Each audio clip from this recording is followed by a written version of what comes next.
அதான் மதியம் ஒரு ஷோ போலான்றோம். இப்ப மறுபடியும் ஒரு வாட்டி 3:30 மணிக்கு இப்ப இங்க பார்த்தோமா, இப்ப போறோமால்ல 3:30 மணிக்கு போறோம். அவ்வளவு பிடிச்சிருக்கா மூவி? என்ன சொல்லிருக்காங்க?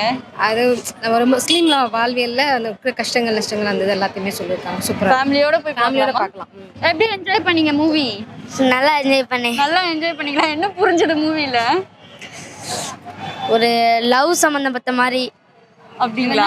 அபூவா பண்ணிருக்காங்க. ஓ ரியலி? பாரு எப்படி இருந்தது அந்த ஆக்டிங்லாம் உனக்கு பண்ணும்போது? நல்லா தான் இருந்துச்சு. நல்லா தான் இருந்துச்சா? பார்த்து நீங்க சொல்லுங்க. கண்டிப்பா நாங்க போய் சொல்றோம். சோ நீங்க உங்க பையனை பார்க்கும்போது எப்படி இருந்தது? ரொம்ப சந்தோஷமா இருக்கு. அவ்வளவுதானா? ரொம்ப சந்தோஷமா இருக்கு.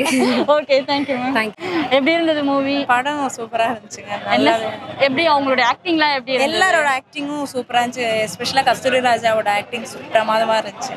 யாரோட ஆக்டிங் யூனிக்கா இருந்தது? கஸ்தூரி ராஜாவோட ஆக்டிங் தான் யூனிக்கா இருந்துச்சு. மற்றபடி எல்லாருமே நல்லா ரொம்ப ரியலிஸ்டிக்கா நடிச்சிருந்தாங்க. மியூசிக்கா இருக்கட்டும், ரொமான்டிக்கா, ஸ்க்ரீன் பிளேவா படம் சூப்பரா நல்லா நரேட் பண்ணியிருக்காங்க. ரொம்ப அந்த ஆர்ட் டைரக்ஷனா இருக்கட்டும். நான் கடைநல்லூர்லாம் போயிருக்கேன். ஸோ அங்கே போயிட்டு இங்கே வந்து பார்க்கும்போது அவங்க அந்த ஃபோட்டோஸ்லாம் ஆல்பம்லாம் பார்க்கும்போது ரொம்ப ரிலேட் ஆச்சு. ரியலிஸ்டிக்காக இருந்துச்சு. ஆக்சுவலி அங்கேயே இருந்த மாதிரி இருந்துச்சு. அந்த ஒரு காலகட்டத்துக்கே போன மாதிரி ஒரு ஃபீல் கொடுத்துச்சு படம். மூவில என்ன சொல்லியிருக்காங்க? அது கண்டிப்பாக நீங்கள் படம் பார்த்து தான் ரிவீல் பண்ண மாட்டீங்க, நீங்க போய் படம் பாருங்க அப்படின்னு. கண்டிப்பாக படம். ஓகே மூவிக்கு என்ன ரேட் கொடுப்பீங்க? 10 கொடுத்துறேன். எனக்கு ரொம்ப பிடிச்சது. ஒரு மைனஸ் கூட இல்லையா? எனக்கு ரொம்ப பிடிச்சது படம். ரொம்ப பிடிச்சது. என்ஜாய் பண்ணீங்க. Okay thank you ma'am. ஹபீபி மூவி இந்த காலகட்டத்துக்கு மிக தேவையான ஒரு படம். ஒரு வாழ்வியலை சொல்லக்கூடிய படம். இஸ்லாமியர்களை வித்தியாசமாக அவங்களுடைய உண்மை தன்மையோட காட்டின ஒரு படமாக இந்த ஹபீபி மூவி அமைஞ்சிருக்கு. ஒரு கடைநல்லூர் மக்களுடைய வாழ்க்கைன்னு சொன்னாலும் இது உலகளவியாக ஒரு விஷயத்தை தான் இது பேசுது. எந்த அளவுக்கு நீங்க என்ஜாய் பண்ணீங்க?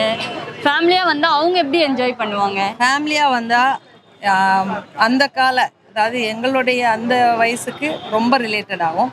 இப்போ உள்ளவங்களுக்கு சொல்லக்கூடிய ஒரு கதையாக இருக்கும். இப்படியெல்லாம் இருந்துச்சா அப்படிங்கிறத சொல்லக்கூடிய ஒரு ஆவணப்படமாக இருக்கும். அப்புறம் அன்பு, காதல், சோகம், பொருளாதார சிக்கல் எல்லாவற்றையுமே தெளிவாக சொல்லக்கூடிய ஒரு விஷயமா இருக்குது. நானும் இந்த படத்தில் இருக்கிறேன். இந்த படத்தை எவ்வளோ போராடினாங்கன்னு எனக்கு தெரியும். எவ்வளவு நுணுக்கமாக எவ்வளோ விஷயங்களை சேகரித்தாங்க அப்படிங்கிறது எனக்கு தெரியும். ரொம்ப சந்தோஷம். மீரா நீங்க என்ன கேரக்டர் அதில் நடிச்சிருக்கீங்க? வாழ்த்துக்கள். அந்த 3வது அந்த போஸ்ட்ல இருக்கு. ஓகே ஹீரோயினோடைய அம்மாவா இருக்கிறேன். செகண்ட் ஹீரோயினோட அம்மாவா. ஓகே